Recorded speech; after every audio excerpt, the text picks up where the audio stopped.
Buenas tardes, compañeros. A mí me tocó los dispositivos semiconductores de potencia. Somos el equipo 4. Los dispositivos semiconductores de potencia. Un dispositivo semiconductor de potencia son construidos normalmente por silicio y galio y algunas veces por germanio. Sus aplicaciones son solamente para bloquear, que es cuando entran en un estado de alta impedancia, o para conducir, que es en un estado de alta impedancia. Estos son muy útiles, ya que tienen una diferencia con los switches, que es que los switches llegan a desgastarse porque siempre se está accionando un mecanismo, y como estos son activables por medio de la corriente y la intensidad, pues estos duran y duran bastante. Bueno, el primero que tengo aquí es el diodo de potencia. El diodo de potencia se polariza y conduce el voltaje positivo.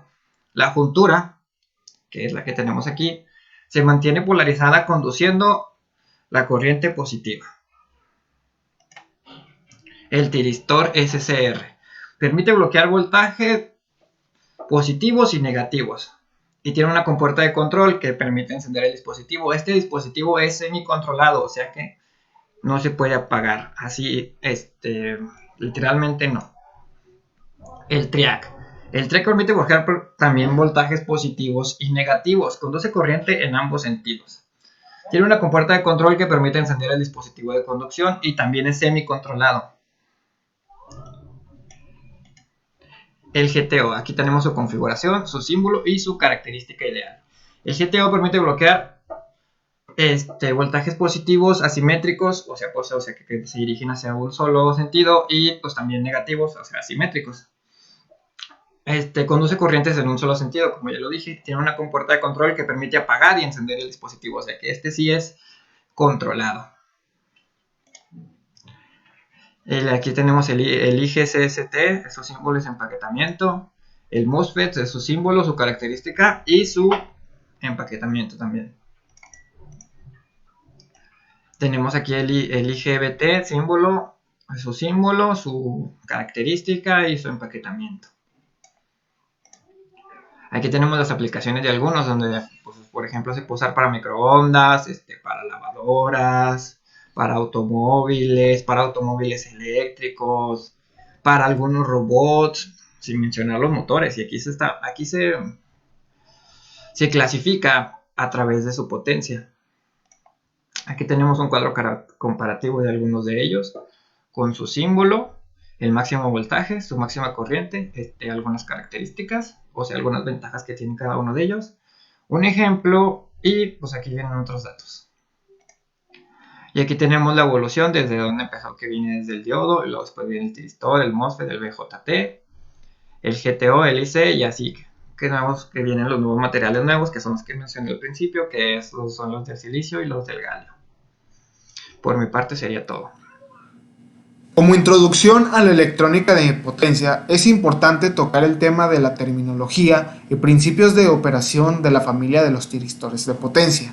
Los tiristores son una familia de dispositivos semiconductores de 4 capas PNPN que se utilizan para controlar grandes cantidades de corriente mediante circuitos electrónicos de bajo consumo de potencia. La palabra tiristor hace referencia al significado puerta, el cual es un reflejo de la función que efectúa este componente, el cual impide el paso de la corriente a través de ella. Así como los transistores pueden operar en cualquier punto entre corte y saturación, los tiristores, en cambio, solo conmutan entre dos estados, corte y conducción. Dentro de la familia de los tiristores, intentaremos enfocarnos en los más importantes o los más relevantes, por así decirlo, los cuales son el diodo de Shockley, el CSR, el GCS, el CSS, el DIAC y el TRIAC.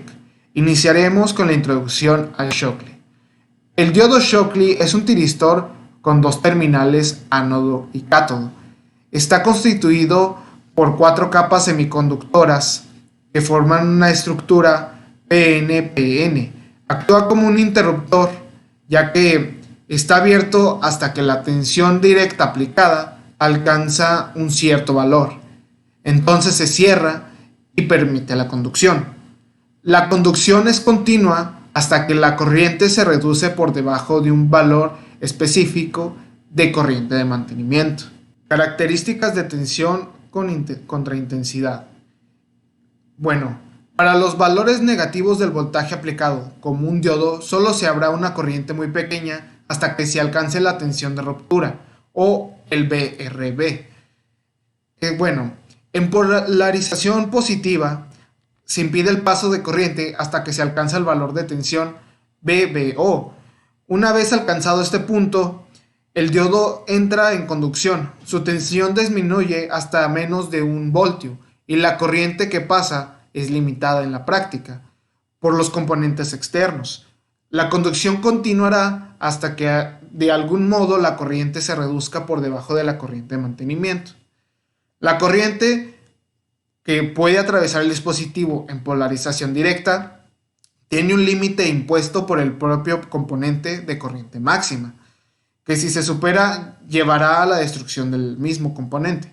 Por esta razón será necesario diseñar el circuito en el que se instale este componente de tal modo que no se supere este valor de corriente. El CSR. El CSR es un dispositivo de 4 capas muy similar al diodo de Shockley, con la diferencia de poseer 3 terminales, ánodo, cátodo y puerta. Bueno, al igual que el diodo de Shockley, presenta 2 estados de operación, un estado abierto y un estado cerrado, como si se tratase de un switch o un interruptor, por así decirlo. Bueno, aquí podemos ver, tal y como se aprecia en esta figura, la parte de la polarización inversa de la curva es análoga a la del diodo de Shockley. En cuanto a la parte de la polarización positiva, en el diodo no conduce hasta que se recibe un pulso de tensión en la terminal de la puerta. Una vez recibido, la tensión entre ánodo y cátodo cae hasta ser menor que 1 voltio y la corriente aumenta rápidamente, quedando limitada en la práctica por componentes externos. Podemos ver en la curva de valores importantes, 2 de ellos provocarán la destrucción del CSR. Si se supera el voltaje de ruptura o la corriente máxima. Es igual que el diodo de Shockley. La tensión a partir de la cual se produce el fenómeno de avalancha es en la corriente máxima. Otra vez. Los GSS están diseñados para cargas relativamente pequeñas y pueden soportar solo unas pocas decenas de amperios. Este dispositivo es similar al CSR, con la diferencia de que el GSS puede interrumpir el paso de la corriente con una señal en la terminal gate, esta que se encuentra aquí. Bueno, al igual que el CSR, no permitirá el paso de corriente hasta que el pulso positivo se reciba en la terminal de puerta. La diferencia que se encuentra en el GSS puede pasar del estado de corriente mediante un pulso negativo de 10 o 20 veces mayor al pulso positivo aplicado para entrar en conducción. El CSS se puede utilizar en rangos de potencia menores que el CSR. Es similar en cuanto a construcción, pero la diferencia está en que posee 2 terminales de puerta, el cual, si lo pueden apreciar, está la puerta en el ánodo y la puerta del cátodo. Uno puede entrar en conducción y otro se puede utilizar para corte. El CSR se puede utilizar en rangos de potencia menores al del CSR. El CSS tiene aplicaciones muy similares a las del CSR. Este último tiene la ventana de poder abrirse más rápido mediante pulsos en cada una de las terminales de las puertas. Pero el inconveniente que presenta respecto al CSR es que se encuentran más limitado en cuanto a valores de tensión y corriente. También se utiliza para aplicaciones digitales como controladores y circuitos temporalizados. Y también está el DIAC. El DIAC es un tipo de tiristor que puede conducir en los 2 sentidos. Es un dispositivo de 2 terminales que funciona básicamente como 2 diodos de Shockley que conducen en sentidos opuestos. La curva de funcionamiento, como la pueden ver aquí, refleja el comportamiento del DIAC, que funciona como un diodo de Shockley tanto en polarización directa como en polarización inversa. Cualquiera que sea la polarización del dispositivo, para que cese la conducción hay que hacer disminuir la corriente por debajo de la corriente de mantenimiento. La parte izquierda y derecha de la curva, a pesar de tener una forma análoga, no tienen por qué ser simétricas, por lo que puede variar un poco a la hora de aplicar los valores. Y por último, tocamos el TRIAC. Este dispositivo es similar al DIAC, pero con un único terminal de puerta de gate, como lo pueden ver en la parte de aquí. Y en la curva de características se indica para diferentes disparos. Lo que quiere decir es que para distintas corrientes aplicadas en la puerta, el valor del voltaje de arranque es distinto. En la parte de polarización positiva, la curva de más de la izquierda, esta de acá, es la que presenta un valor de corriente de arranque más bajo y es la que mayor corriente precisa en la puerta de disparo. Para que este dispositivo deje de conducir, como el resto de los casos, hay que hacer bajar la corriente por debajo de la corriente de mantenimiento. Y al igual que el CSR, se emplean para controlar potencias suministradas a una carga. El TRIAC puede dispararse de tal modo que la potencia en alterna sea suministrada a la carga durante un tiempo determinado de cada ciclo. La diferencia con el CSR es que se puede disparar tanto en la parte positiva como en la parte negativa del ciclo, de tal manera que la corriente en la carga puede circular en los dos sentidos. De hecho, aquí se puede ver a la hora de ponerle un osciloscopio, se puede ver cómo las ondas interactúan de una forma similar, lo cual nos indica que este tiene arranque en inversa como en directa. Buenas tardes, ingeniero. Soy Roman Candiani. Voy a hablar de las características de tensión contracorriente de los transistores de potencia. Empezando con el SCR. La primera zona, en el primer cuadrante, es la que denominamos región de bloqueo de directa, y es en la que el dispositivo se encuentra apagado y no tiene flujo de corriente entre el ánodo y el cátodo. Si aumentamos el voltaje, se puede llegar al punto de amarre o de ruptura de directa, en el cual la tensión entre ánodo y cátodo es tal que supera la soportada por el diodo, pasando a la región de resistencia negativa. La compuerta no sirve para permitir el flujo de corriente sin la necesidad de un voltaje tan alto entre el ánodo y el cátodo, es decir, que a mayor corriente en la compuerta, menor el voltaje que será necesario para activar el SCR. De ahí pasamos al punto de mantenimiento, que es el punto exacto donde se cierra el circuito, llegando así a la región de trabajo, que es básicamente donde ya está trabajando nuestro SCR y permite el paso de corriente. Además, también tenemos el tercer cuadrante, en el que cuando trabajamos con polarización inversa, existe un rango o zona de bloqueo donde se bloquea el flujo de corriente, pero también es posible, si llegamos a exceder el límite soportado por el SCR, pues llegamos al punto de ruptura y desembocamos en una avalancha de corriente quemando el dispositivo. Bueno, en cuanto al TRIAC, este funciona de forma similar, solo que para ambas polarizaciones. De hecho, es de manera simétrica. Igual que el SCR, pues al empezar a aumentar el voltaje, pasamos por la región de bloqueo, tanto en directa como en inversa. Después llegamos al voltaje de ruptura y a la región de resistencia negativa. De igual forma, también como en el SCR, se puede llegar antes a este punto al alimentar la compuerta con corriente. Como decíamos, a mayor corriente, menor el voltaje necesario para pasar al punto de mantenimiento. Ya está en el punto de mantenimiento, pues llegamos así ya a la región de trabajo también de en donde pues ya está abierto y permite el flujo de corriente. Y eso sería todo por mi parte. Mi nombre es José Iván Espino Vilés, miembro del equipo 4 mi tema para exponer son los métodos de activación del SCR. El primer método que les voy a explicar es el método del disparo por puerta. Es el método idóneo para este tipo de tiristores.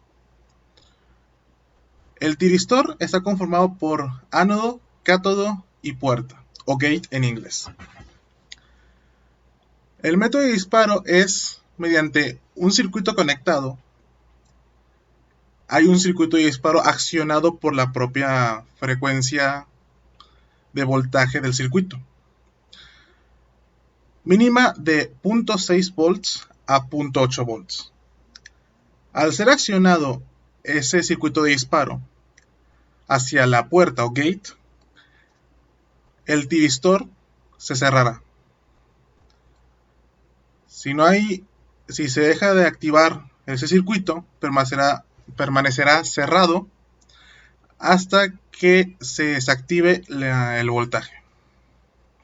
El siguiente método es por módulo de tensión. Este se forma de manera voluntaria si es que no se tiene un circuito de disparo.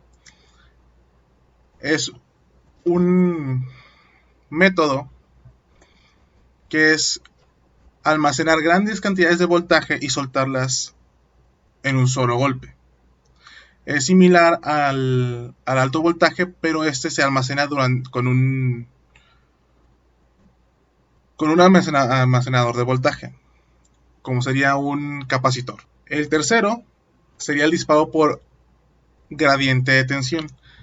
Este es el que es de alto voltaje, el que va aumentando hasta que el tiristor no puede soportar tanta cantidad de voltaje y se cierra por la avalancha de voltaje que genera ese generador. El último es el disparo por temperatura. Este es un disparo no conveniente. ¿Por qué? Porque este no es accionado por ningún tipo de circunstancia del dueño del circuito o del voltaje. Este se activa más bien por el medio ambiente. Si llega a una cierta temperatura que el tiristor no soporta, el SCR se cierra. Bien, hola, yo soy Gerardo Polemona de Medina. Yo les voy a hablar acerca de los métodos de desactivación de un CCR. Hay que tener en cuenta que cuando tú le mandas un pulso y mantienes una corriente de ánodo a cátodo, aunque no mandes el pulso, el CCR sigue abierto. Entonces, ¿cómo lo desactivamos? Simplemente, el CCR se desactiva si la corriente que circula es menor a una corriente de mantenimiento, que por lo general suele estar entre los 10 miliamperios. Entonces, para desactivar este dispositivo, este CCR, hay distintos métodos. Uno es el natural, como ya mencioné. Otro es por conmutación forzada. ¿Qué quiere decir? Que se conecta un switch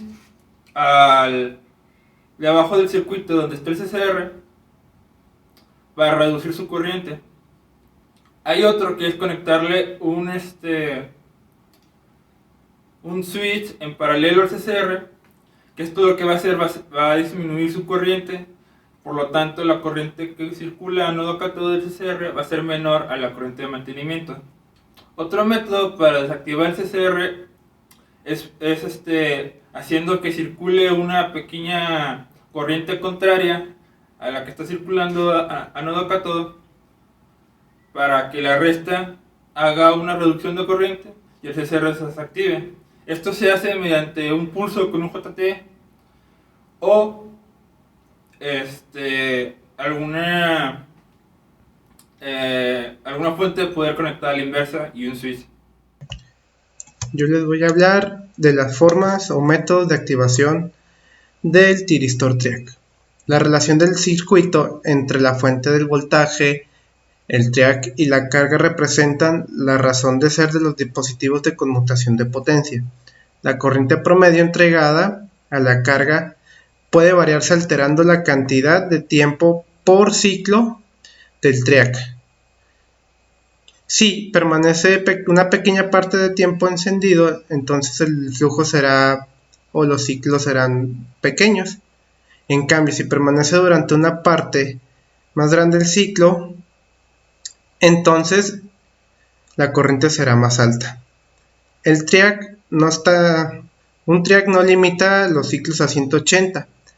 Con un arreglo muy bien hecho del disparador, puede conducir durante un total de hasta los 360 de lo que dura el ciclo. Por tanto, proporciona un control de corriente de onda completa. Entonces, la forma de la onda de los triacs son muy parecidas a los SCR, pero con la diferencia de que estos pueden dispararse durante un semiciclo negativo. Aquí podemos ver la figura o los pequeños diagramitas de cómo se comporta un triac relativamente con un buen arreglo.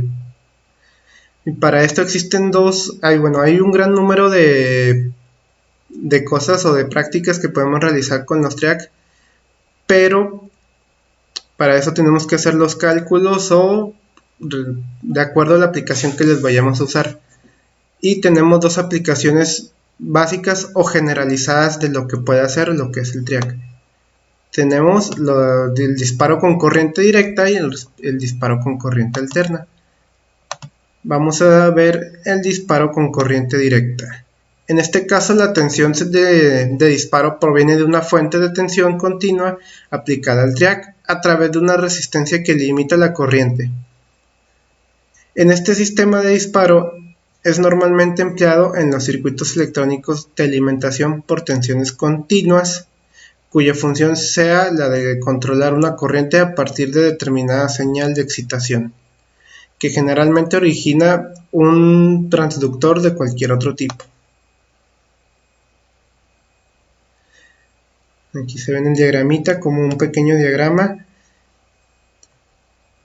pero podemos implementar también algún disparador de función de control, que puede ser un interruptor mecánico, un transistor trabajando en conmutación, o alguna otra forma que nos ayude a manipular o controlar la corriente o la señal. Por ejemplo, en este caso, aquí tenemos una compuerta lógica o un switch. Y tenemos nuestro segundo disparo por corriente alterna, que se puede realizar mediante el empleo de un transformador que suministre la tensión, o bien directamente a partir de la propia tensión de la red, con una resistencia limitadora de corriente en la puerta colocada de forma adecuada y algún otro elemento interruptor que entregue la excitación a partir de la puerta en el momento preciso. Entonces, en esta figura se observa, en la que sigue, podemos ver un pequeño ejemplito de cómo aplicarlo en corriente alterna. En esta se observa que el triac está disparado mediante S2, el switch 2, y S3. Al ser presionados, mientras esto no suceda, no se permite el paso de corriente a los LEDs. El circuito comenzará a conducir cuando se presione cualquiera de los dos pulsadores. Como por ejemplo, supongamos presionamos el switch 2, entonces el triac se dispara y el diodo 4 se activa en el semiciclo negativo y encenderá por la polarización que recibe. Pero si el S3 se presiona, será el turno del diodo 3 para encender el semiciclo positivo debido a su polarización. Como si S2 y S3 son pulsadores, al soltarlos, el triac se apagará en cualquier cruce por cero de la onda alterna. Bien, por nuestra parte es todo. Esperamos que les haya servido, que les haya entendido, que les haya gustado. simplemente como conclusión, decir que estos dispositivos de potencia nos sirven mucho en la vida diaria, tanto para rectificar señales, para controlar motores, en los electrodomésticos, y cualquier circuito que requiera un control y una rectificación de señal. Estos dispositivos nos ayudan bastante en la vida cotidiana.